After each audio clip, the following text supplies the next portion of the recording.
Welcome back to the City Current Show. I'm your host, Jeremy Park. We're always honored to bring you inspiring stories of individuals and organizations making a difference and powering the good. And we love talking about the National MS Society. We're joined by Katie Claiborne, Senior Specialist with the National MS Society, and also Andrew Forsdick, who's a local chapter board member and also a Bike MS team captain. We'll learn all about what that means in just a bit, but let's start out. How are you two doing? Great. How are you? Doing well. Let's dive in. When you talk about explaining what MS is for everyone who's not aware, Andrew, let's start with a little bit of your personal story and give us an explanation on what multiple sclerosis is. Sure. So back in 2013, I was driving back from a family trip and started feeling a tingling sensation in my fingers and didn't think a whole lot about it. Thought maybe just riding in the car and that maybe it had something to do with that. And then it kind of kept persisting throughout the day. And then the next day, and then my feet were tingling, and I knew something wasn't exactly right and started researching a little bit like everybody does. Went to WebMD, tried to figure it out and diagnose myself. Right. And one of the possibilities was this multiple sclerosis. So I did a little more checking into that. I also had gone and gotten x-rays thinking it was maybe a herniated disc or something like that. It had sort of a similar feeling to when I had that a different time. So fast forward 30 days after that, had gone through a bunch of different tests, and the diagnosis was multiple sclerosis. And at first, that was obviously pretty scary, but the doctor said it's typically a disease you live with, not necessarily that you die from.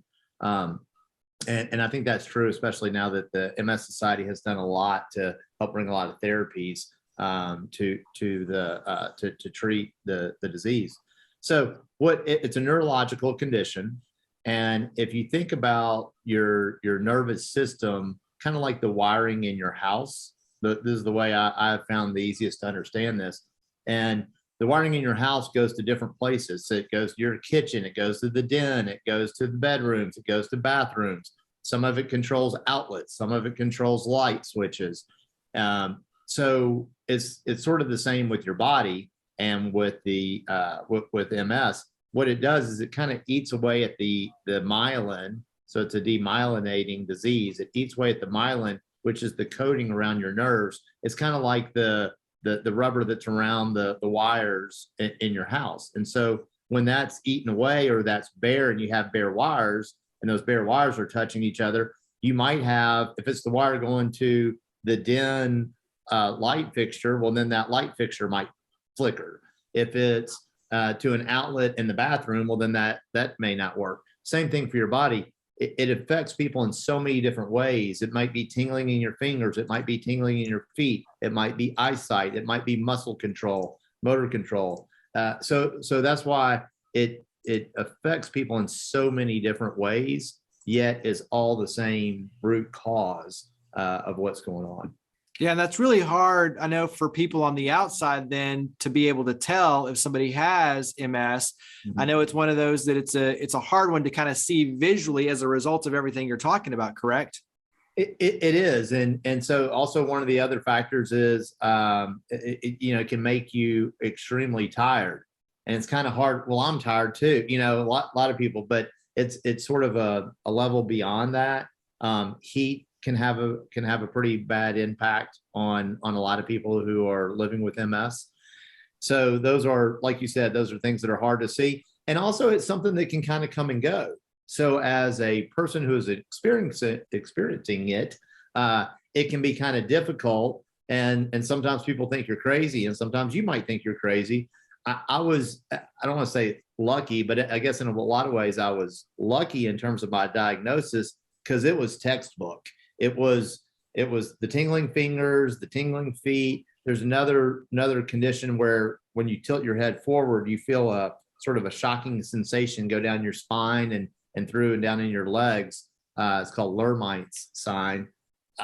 I was able to find that on WebMD. So the neurologist was like, slow down. Let me, run a few more tests. And And then there's some other confirmatory tests, such as a lumbar puncture, also known as a spinal tap, that can reveal something that can help kind of confirm. But for a lot of people, they'll go years before they can get a confirmation that that's what they're suffering from, which means it's untreated for that time period, and they've got the mental strain of not knowing what's going on. And so that's one of the great things with the MS Society is it becomes a tool, and you have more people who understand about the disease, and they can kind of be evangelists to help others understand what they might be dealing with.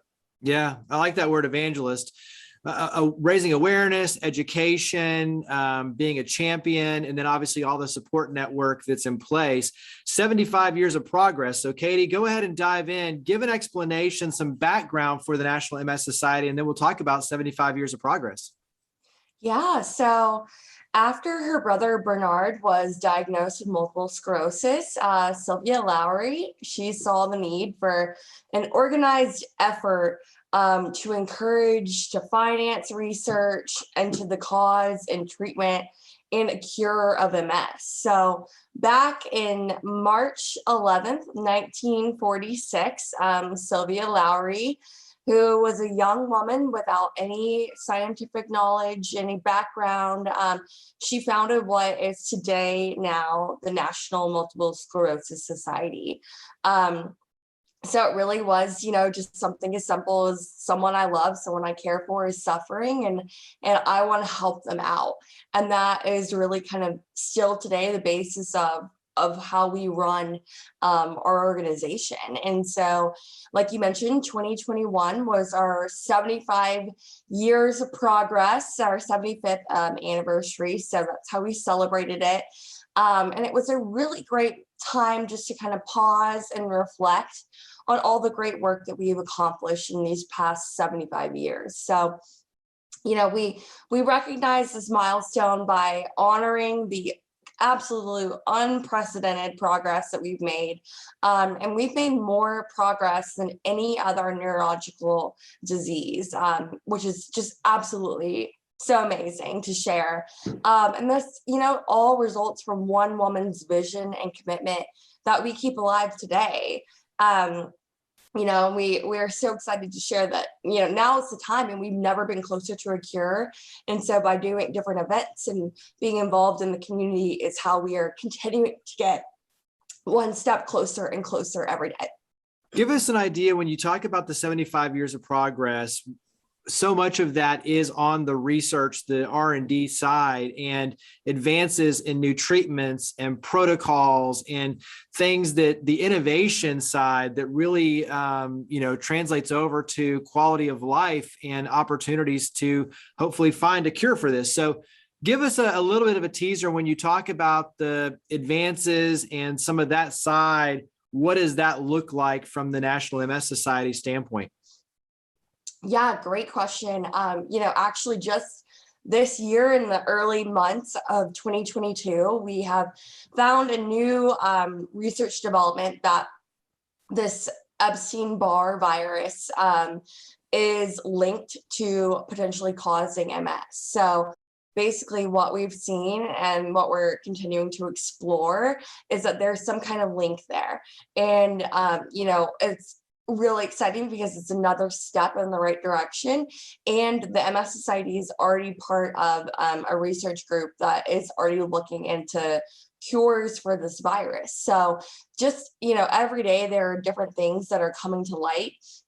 And we are working on so many different research developments across the board that it really is just about continuing the work and waiting for something to click. And every day something new is kind of coming into position together. Yeah. Andrew, what would you add? Because obviously on your end, being a part of the local board and, yourself having MS, what does the National MS Society mean to you personally? Sure. For one thing, it's been a great outlet that has given me the opportunity, and given others the opportunity to feel like they're making a difference and being able to help others. They have different support groups So new member diagnosis groups where they'll have a meeting of people who are newly diagnosed. And I've talked at a few of those, and then later circled around and met some of the people who were a part of that, and was, they were appreciative of that. And just knowing that somebody else is going through this and has been there, done that, and that things are going to can be okay, and they can do, and that they have resources available to them, like the society. There is basically a hotline that you can call and get an expert in various areas who can help you. I know they've been very helpful with some of our board members on insurance issues, and they've helped others in terms of getting equipment that they needed. So it's been a really great resource. Yeah. And I think the local connectivity, to your point, having a support network, and then obviously being able to reach out to experts to help with guidance, that's hugely important. Let's go ahead and switch over and talk about, there's a lot of ways to plug in, a lot of upcoming events. You have MS Awareness Week. You have the Walk MS April 9th, the 38th annual Bike MS Rockin Ride September 10th through 11th. So there's a lot of opportunities. Let's go ahead and take them in threads, and we'll kind of dive in deeper. Let's start with MS Awareness Week. Katie, give us a little background on the MS Awareness Week. Yeah, so MS Awareness Week happens every year in March. This year it is the 13th through 19th. So definitely keep your eyes peeled for some different news stories on social media. It's a really great way to do, like it says, to grow awareness of multiple sclerosis. A lot of times we find that MS is a disease that you might hear of, and then you're like, oh, I've never heard of this, it's not familiar. And then you start to kind of ask around about it. And then you slowly figure out that you know someone that's affected by MS in one way or another. And so basically it's just some time for us to take a minute and really get the word out about the society and what we do and ways you can plug in. So this year in 2022, we are launching our new MS awareness campaign, which is really great. So the society works to raise awareness all year long. But like I said, we use this week as a focal point to really drive better understanding of MS and awareness and the work of what we do with the MS Society and why it's so critical. So for our new campaign, we are going to be leaning in to the stories of a diverse group of people living with MS. And we will have these on our website, on our social media. They will be shared out, and they're fascinating, and they are so amazing to watch. You really learn a lot. So we're really excited about this new campaign. Talk about the Walk MS. That's April 9th. And I know this is a big opportunity for the community to engage. So give us some background on Walk MS. Yeah, so our Walk MS event is another event that happens every spring. This year, it is going to be on April 9th, Saturday at Overton Park. So the site opens at 9 a.m. You can come, get set up, register, and then the walk will start at 10 a.m. there. So nice, lovely morning. We have a 1 mile and a 3 mile route option. So for whatever you decide, for lots of different accessibility levels as well. And then if you raise $100, you'll receive an exclusive t-shirt to commemorate your hard work. And then the walk here, we have a goal of raising $55,000. So if you're looking to get involved, this is a really great first step to kind of join our MS Society events. You can sign up today to walk, join a team, or even volunteer. We're always looking for great volunteers in the community. Let's talk about one that's near and dear to your heart, Andrew. It's the 38th annual Bike MS Rockin Ride, September 10th through 11th. And as I mentioned at the onset, you are a Bike MS team captain. And so you've been at this for a long time. Give us a little bit of your personal background when it comes to the Bike MS event. Yeah, so before I was diagnosed, I was a cyclist and really enjoyed doing that. And one of the things in 2013, when I was diagnosed, I made a list of good things about being diagnosed. And it was a pretty short list, but one of them was that I got to ride in the Bike MS event, and that I also had a hall pass for any of my friends who wanted to ride in it, because it'd be hard for their significant other to tell them that they denied them the opportunity to help their friend out in such a good cause. So we've been riding. We formed the team FMS, and F means fight. We want to make sure that's clear. Everybody understands that. So we're out there to fight MS. And one of the things that's been really neat is there are a lot of people who are hardcore cyclists who ride, but we've also had a lot of new riders who haven't ridden a bike since they were a kid, and they get back on the bike and start riding, and they're just going to do the short route of 30 something miles, which is still a pretty long ride for a lot of people who haven't been riding. And then slowly they build a little more, and the next thing you know, they find themselves on the 50-mile route or the 75-mile route, and really getting into cycling. One of my friends who did it that first year has really gotten into it. He's far better cyclist than I am now. He's into gravel riding and has done some pretty long rides. Has done a lot of stuff in that area and rides a lot. So it can be from kind of your beginner cyclist all the way to your expert. And one of the things that's sort of exciting this year is logistically, it's going to be a little bit easier for somebody to participate. The ride is changing a little bit. It used to go to Tunica, which we enjoyed and it was fun. But this year it's going to start at Landers, and each day we'll go out and back from Landers.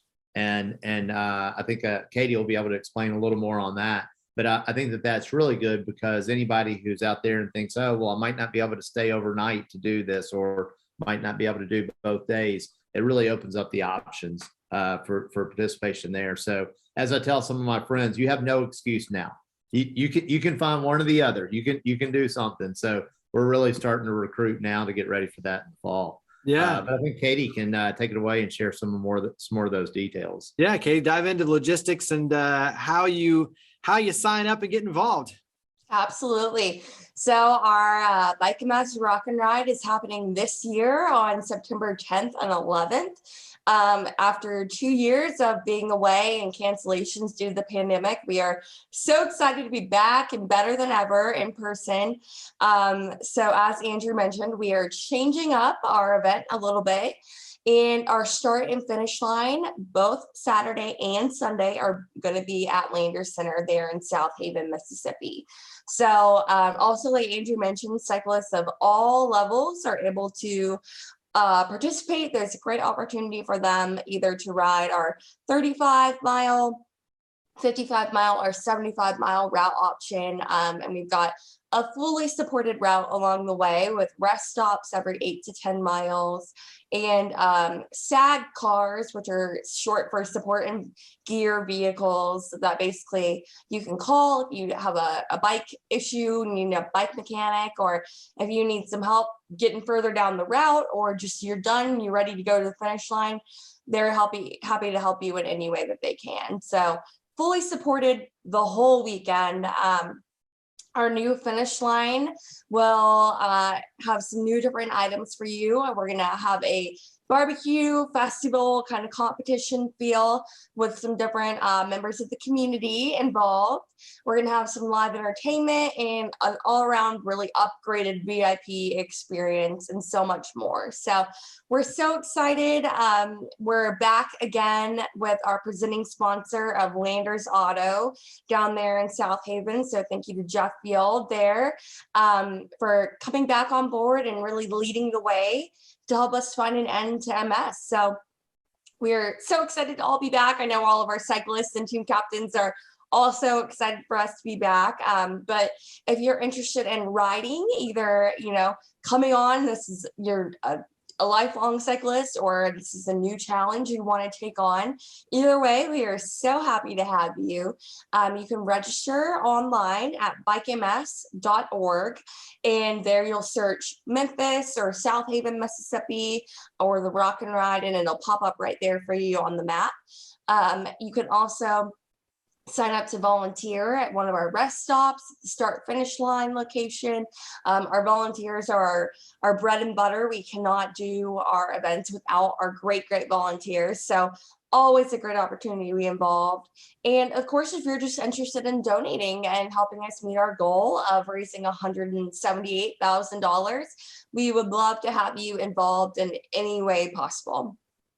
Well, I mean, as you can see, there's so many ways to get involved, not only with the events, but obviously just in general with the National MS Society. So go ahead and wrap up on your end one more time with the website for the Bike MS, and then also to National MS Society overall. Where do we go? Yeah, so to volunteer or to ride at the Bike MS Rockin Ride, you can go to bikems.org and then take a step back. And even if you're wanting to walk or volunteer at or walk, you can go to walkms.org. And then there for the MS Society, you'll go to National MSSociety.org as well. Nice. Well, Katie, Andrew, thank you for all you both do. Greatly appreciate it. Thank you for coming on the show. Thank you. Thank you, Jeremy. Thanks for having us.